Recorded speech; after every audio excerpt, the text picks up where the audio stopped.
Meanwhile, individuals who wanted complete protection had to get 2 flu shots, one to protect against the swine flu that was already circulating, the other against seasonal flu strains that were expected to circulate but never did appear to any significant extent.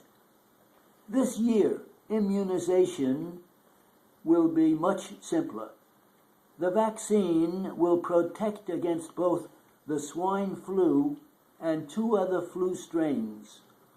Most people will need only a single shot. By mid-October, manufacturers had delivered 139 million doses and were projecting that they would produce 160 to 165 million doses in all for this flu season. That should be plenty to handle the likely demand. Federal health officials now recommend that all people ages 6 months and older should get vaccinated.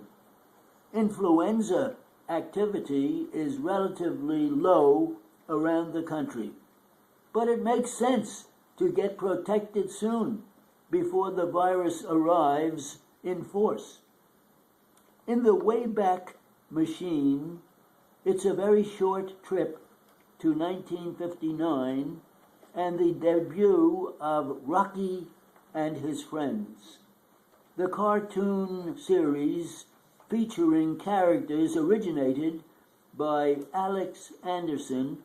Mr. Anderson died Friday at the age of 90 after a life spent mostly in advertising.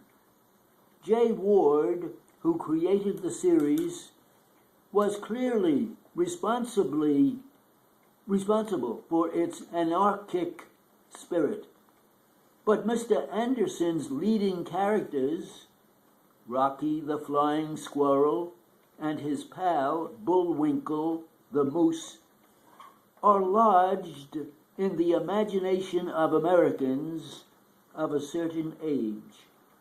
Say the words Rocky and Bullwinkle, and suddenly we're in Frostbite Falls, surrounded by Boris and Natasha, the Russian spies, and Mr. Peabody, the calm, pedantic owner of the Wayback Machine.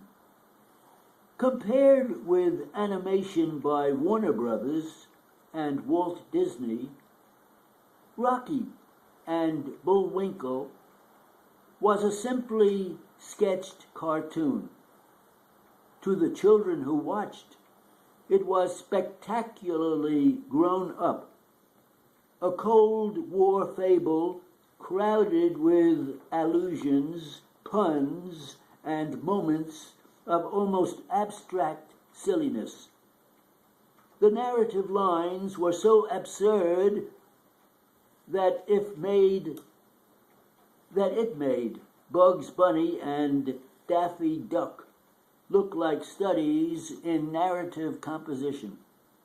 If you want to chart the decline in the attention span of baby boomers, this is the place to begin. My favorite moment from the show, which came to an end in 1964, was the invisible narrator's telling of fractured fairy tales. In a series rich with vocal characterizations, this was the richest of all, voiced by the great Edward Everett Horton, who is better remembered as Fred Astaire's comic partner in Top Hat. How fast? It was 95.